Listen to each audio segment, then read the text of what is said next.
Hello everyone, good morning, જય શ્રી કૃષ્ણ, જય Swaminarayan, Sitaram. Mummy મમ્મીને જો પૂછ્યું તું ખસખસ વાળું, પણ મમ્મીએ કીધું નહીં, મમ્મીને નથી ખબર. મમ્મી મેં કાલ ઘણા બધા મતલબ વિડીયોમાં જ પૂછ્યું કે કોઈને ખબર હોય તો કહેજો, પણ મને એવું લાગે છે કે મેં બહુ અઘરો ક્વેશ્ચન પૂછી લીધો. એમ કોઈને ઓલમોસ્ટ ખબર તો નથી કેવું કેમ હોય.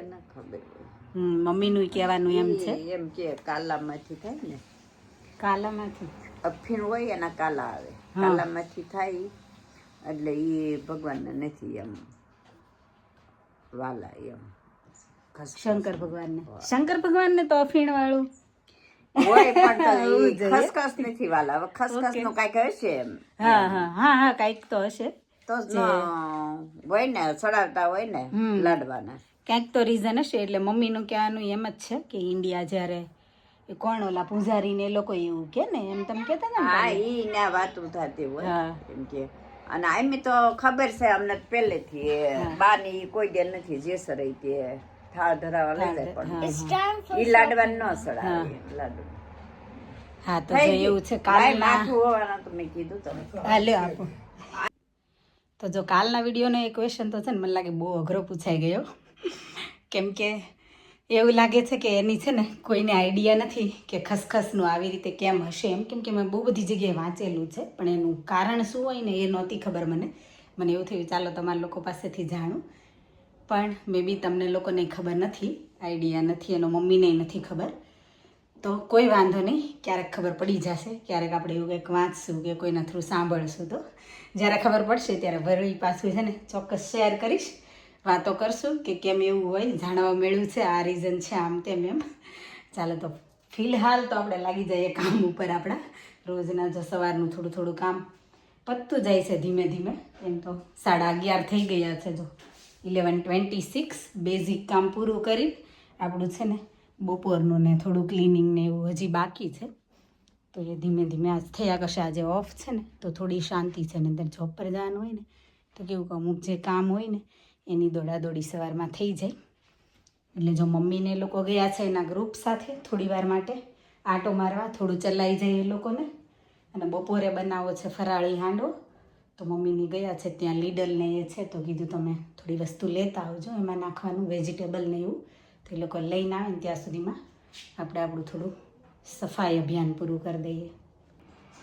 આજે જો બાના ફરાળમાં બન્યા છે ફરાળી પુડલા, અને આજે ફરાળી પુડલા, અને આજ તો જુગાડ થઈ ગયો. કેમ મમ્મી? હાંડવાનો પ્લાન કરતા કરતા જુગાડ થઈ ગયો. આ જોયું તો સોજી નહીં, આપણે શું, હા સોજી નહીં, સાંબો કહીએ ને, મોરૈયો. હા તો મોરૈયો તો હતો નહીં, તો ખાલી સાબુદાણાના કેવી રીતે બનાવો હાંડવો. તો સાબુદાણા પીસતી વખતે વળી પાછું મિક્સરે દગો દઈ દીધો, તો એમાં મોડું થઈ ગયું. ફરાળી લોટ અને પછી માંડ મિક્સરને શું કહેવાય રિપેરિંગ કરીને લોટ ફરાળી અને શું આપણે સાબુદાણા મિક્સ કર્યા, અને જો ફાઇનલી બનાવી દીધા પુડલા. અને હવે બા જમે અને પછી કે ઓકે છે કે નહીં, બા મીઠું મરચું કેમ છે. મેં એમ તો ભગવાનને ધરાવ્યું ને એ એક ટેસ્ટ તો કર્યું, પણ એ થોડું વધારે ગરમ હતું, એટલે મેં કીધું તમે જોઈ બરોબર. અને પુડલાની અંદર છે ને જો મેં ઘરમાં હતું ને એમાંથી કેરટ અને કોરઝટ, આદુ મરચાંની પેસ્ટ, અને શું નાખ્યું બીજું, હા યોગટ નાખ્યું થોડું, અને હળદર ને મીઠું, આપણું જે નોર્મલ બેઝિક બધા મસાલા હોય એ જ, વેજીટેબલ એ બધું નાખીને ફાઇનલી પુડલા બનાવ્યા, હાંડવામાંથી પુડલા. આજ રજાના દિવસે ઘરની સાફ સફાઈની સાથે છે ને બાળકોની સર્વિસ પણ કરી. જો એમનું મોઢું ચડી ગયું જોરદાર. અને નીતુની સર્વિસ કરી. નીતુની નથી કરી, હરલીનની એકની કરીને, એટલે નીતિ ચૂપચાપ થઈ ગયો. નીતુ હજી નાનો છે અને સર્વિસની જરૂર નથી. હરુની થોડી સર્વિસ કરવી પડી હોમવર્ક બાબતે. કેમ મમ્મી? થોડી વાર ઘરની સફાઈ સાથે સાથે બાળકોને સર્વિસ કરી દીધી. અને જો ઘરની સફાઈમાં છે ને સફાઈ તો કરી, અને સેટરડેના છે ને ઘરે ભજન, અને સાંજે છે ને ફ્રેન્ડ્સને અને મમ્મી પપ્પાના ગ્રુપને ઇન્વાઇટ કર્યું છે ડિનર માટે. તો આપણે જો એના માટેની થોડી તૈયારી કરી દીધી ને. અહીંયા બધા બકેટ છે ને આજે વોશ કરી મસ્ત સૂકવવા મૂકી દીધા, ક્લીન કરી કે કંઈક ફૂડ માટે છે ને કંઈક યુઝમાં લઈ શકાય. તો જો એ બધું કામ કર્યું. અને હવે થોડી વાર પછી સાંજનું વિચારશું સાંજે શું જમવાનું બનાવવું. કેમ બપોરનું પૂરું થઈ રહ્યું અને ત્યાં હમણાં સાંજનો ટાઈમ થઈ જશે, ખબર નહીં પડે. હે બચ્ચા પાર્ટી, સાંજે શું જમવું છે નીતુ? You don't know? તો એના નિત્ય જો આવી રીતે મસ્ત કાર્પેટમાં આળોટતો હોય એને તો આવી રીતે પ્લે કરવાની જ બહુ મજા આવે. ઓલવેઝ લેગો જ, એનો લેગો ભલો ને એ ભલો, હે ને? લેગો બહુ ગમે. કેમ નીતુ તને? હે આજે તે શું બનાવ્યું? કાર બનાવી? No, I already made it. You already made it? Okay. Not playing. No playing. અમારી નીતુ ઓનલી ઇંગ્લિશ બોલશે. હે નીતુ, ગુજરાતી બોલ ને કંઈ ના?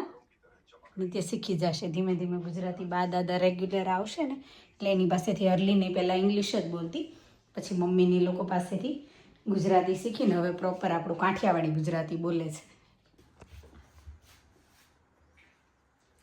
આજ નિલેશ શું બની રહ્યું છે ખબર? વડીનું શાક. નિલેશને તો ખબર જ હોય નહીં. કાલ તો મને મમ્મીએ બેન ફરમાઈશ કરી હતી કે એ વડીનું શાક બનાવજો એમ, એનું ફેવરેટ. મમ્મી તમારી બાજુમાં ભાવમાં મને ગાઈડ કરે છે. મમ્મી આપણે લોટમાં શું શું નાખ્યું? અજમા નાખ્યા, બહુ બેઝિક છે આપણો મસાલો હોય ને. અજમા, મીઠું, લાલ મરચું અને હળદર અને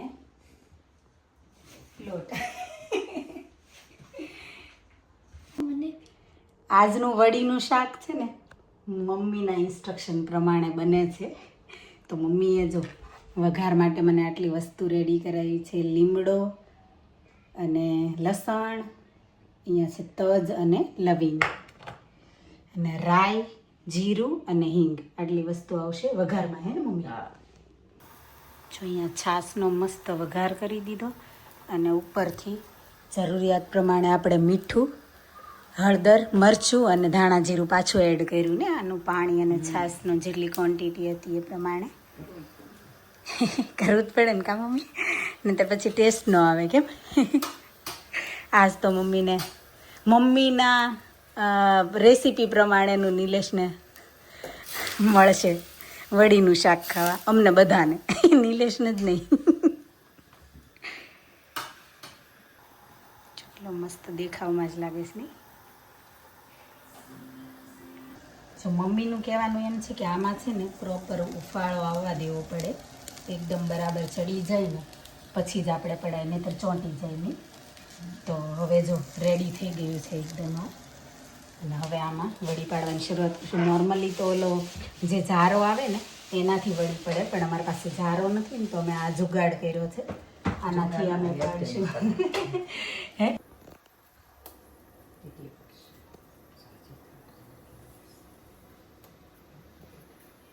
હા તો એવું કરશું.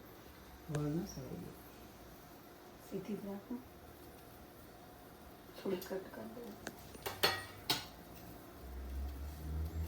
સેપરેટ કરવા માટે છે ને આવી રીતે વચ્ચે વચ્ચેથી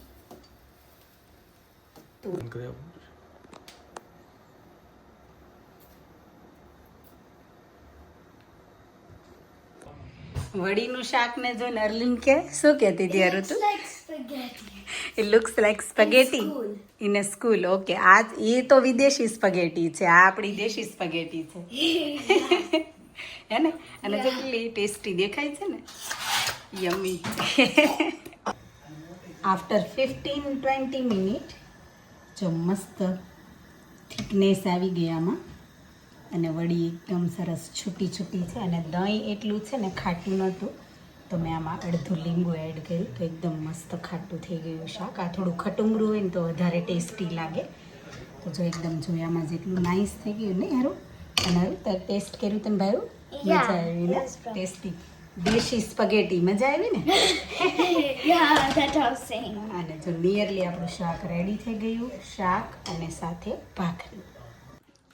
તો જો આજનું ડિનર પાપડ, છાશ, વડીનું શાક, ભાખરી પનીર બટર મસાલા, મોહનથાળ, મિલ્ક. હરલીન મિલ્ક જોડે જમે છે ને, હરલીન, બા અને દાદા. મેં અને નિલેશે લીધી છે છાશ. નિલેશ બરાબર વડીનું શાક. તમારી ઈચ્છા પૂરી થઈ ગઈ? જમવાનું કામ ફિનિશ કરીને જો આવી ગયા અમે લોકો Tesco. એસેન્શિયલ વસ્તુની happened. શોપિંગ કરવા માટે. આજે રજા છે તો આ એક આપણું લાસ્ટ કામ છે, તો આપણે એ બી આજે ફિનિશ કરી દઈએ. કેમ કે ફ્રીજમાં ઓલમોસ્ટ ખાલી થઈ ગયું છે. નરનો ટીચ કેટલા દિવસથી હલતો હતો ને એ પડી ગયો નહીં ફાઇનલી. Look. હા, હવે એને શાંતિ થશે કેમ કે એને છે ને જમવા ટાઈમે ચાવવામાં બહુ પ્રોબ્લેમ થતી હતી હે ને. આજે જો આપણી વીકલી શોપિંગ એ થઈ ગઈ અને ઘણા ટાઈમથી વડીનું શાક બનાવવાનું હતું ને, તો શાક આમે બધું ફિનિશ થઈ ગયું હતું. તો બાની રેસીપીથી આજે મસ્ત વડીનું શાક બનાવ્યું, ટેસ્ટી. અને તમને જો વિડીયો ગમ્યો હોય તો લાઇક, શેર, કમેન્ટ કરજો. વધારે વિડીયો જોવા માટે ચેનલને કરી દેજો subscribe. Thank you for watching. Thank you for your time. Stay safe. Look after your self. મળશું આપણે નવા વિડીયોમાં. બાય. Good night. જય શ્રી કૃષ્ણ.